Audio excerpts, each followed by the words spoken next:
There's a couple of common problems that affect ZW transformers. The first one's fairly minor, and it involves the terminal posts. When you buy a ZW, the first thing you want to do is check all of these terminal posts to make sure that they're tightly bound to the case and to the power strip behind them. Uh-oh, there's a loose one. See that? See how much movement there is there? Well, let's take the case off, and I think we'll be able to see right away what the problem is. I'm going to rotate this over so that you can see how these are mounted inside. Oh yeah, this one's loose, and you see when you turn the nut, the whole stud turns. Okay.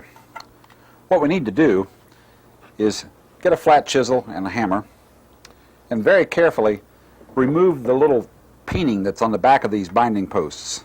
They go through the case and they're peened on back behind the power strip, so we'll just go in the top and just there was very little left on that one.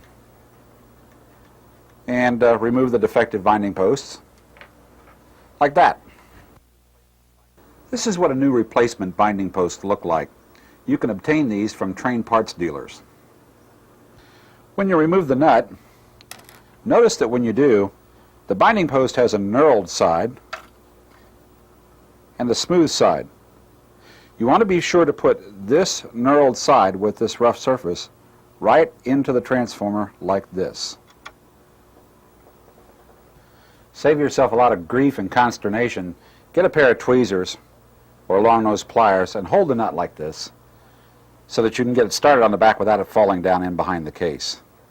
You ought to be able to turn the post and have the nut start on the threads. Yeah, there it goes. Okay. And before we go any farther, let's put the knurled nut back on the post here, because we're going to grip this with a pair of pliers in a moment to keep it from turning while we tighten the nut, and we don't want to mess up the threads. Okay, now let's get a small ignition wrench in here. Get it on tight with the wrench. And just to make sure, we'll hold on to the knurled nut with a pair of pliers and get it good and tight. There, that's in good and tight. And you can see how it looks like on the inside now. And as you can see, that isn't the first post that's been replaced on this transformer. The one right beside it had been replaced before, so that's actually two posts that have been replaced now. We can replace any row across the common strip on the transformer like we just showed you. However, if you find that your transformer has a broken stud on the bottom, then you need to refer to the Spring 95 issue of the Back Shop in O-Gauge Railroading the Video. In that issue, when we replaced the rollers, we showed you how to remove the core and hold the rollers back safely so that you'll have plenty of room also to get to these posts. The next thing we're going to do today is take a look at this selenium rectifier. You see this little bimetallic disc right here? Well, this converts a little bit of AC current to DC, which allows the whistle to blow in the tender. Over a period of years, this rectifier can go bad, and it causes the whistle to either not work at all on the tender or behave erratically.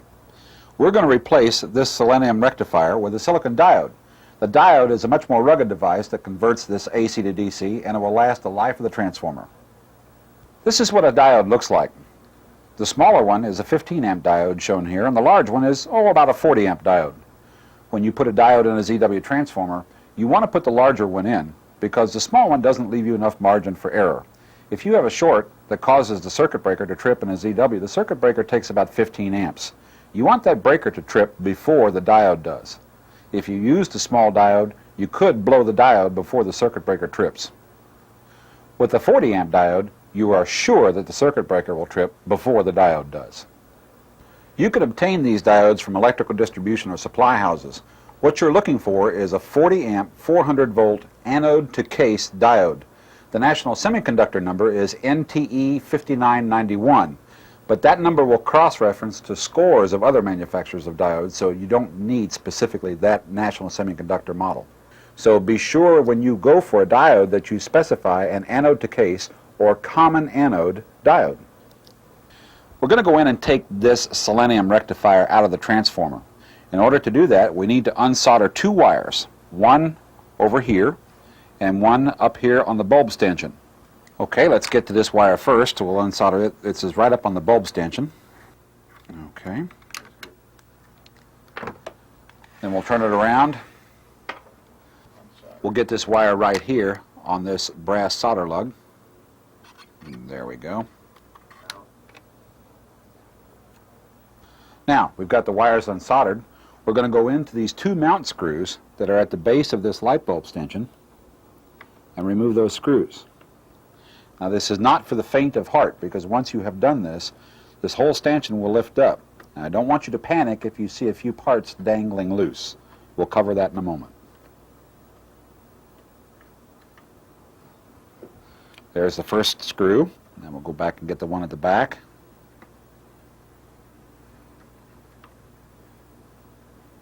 There. Now we're going to carefully lift this whole assembly up. The whistle button, the rectifier, and the bulb base will all come out like this. Now, do you see this paper insulator in here? We're going to reach in and remove that insulator, carefully remove this insulator and set it aside, being very careful that you don't disturb this second paper insulator that has the two little ears on it out here. Leave it where it is, but set the first rectangular one aside. Now we're ready to remove the selenium rectifier disc. Reach underneath this and hold the pin in place, and then get a pair of long nose pliers and pull this out of here and discard it. And you don't need to be careful with this, because we're going to throw all this away. We don't need these parts. That's the disc, the lock nut, and the pin that holds it in place. And when you're done, you should have a plate with a large hole in it like that. Remove the nut from the back of the diode, and with a pair of long nose pliers, position the nut behind the plate and thread the diode into the nut through the hole in the plate. Like this.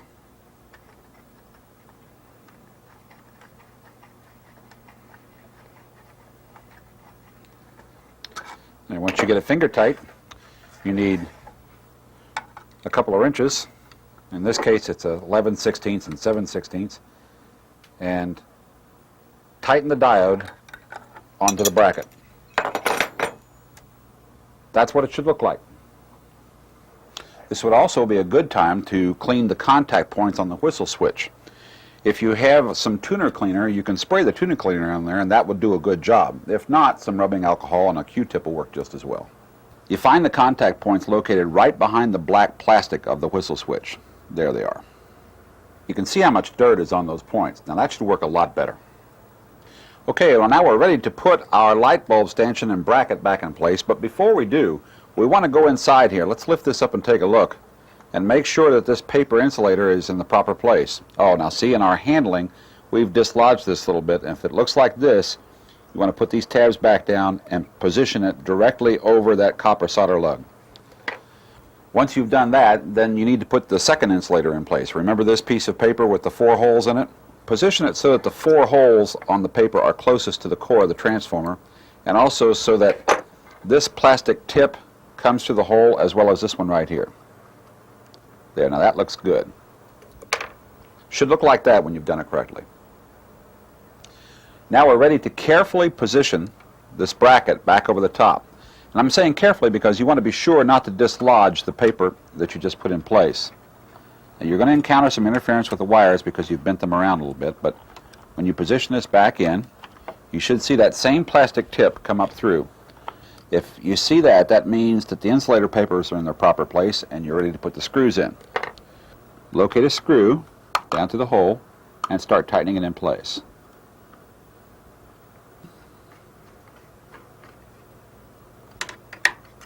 And then the second screw goes into the other hole back in the back. There, now we're ready to solder the wires back in place. Now first let's tin the diode just a little bit before we can solder the wire back in place.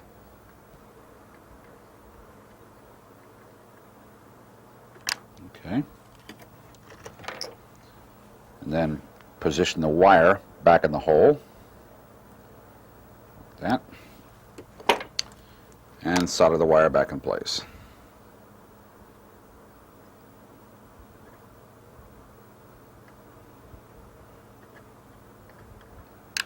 There, that completes that one. Now we still have one wire in the back that goes onto that solder lug. So let's turn the transformer around and position that wire back in the hole. There we go.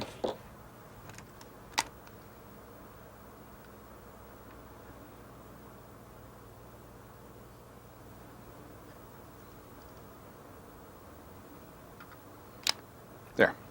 And the last thing we need to do is reposition the wires so that we can get the case back on properly. There, that looks pretty good.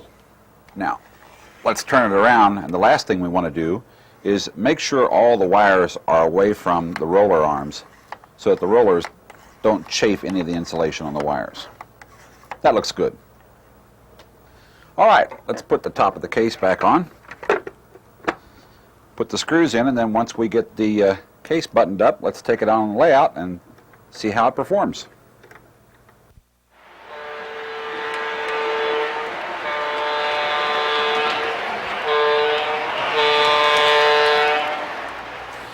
Well, that new diode made a tremendous difference in the performance on the whistle on that locomotive.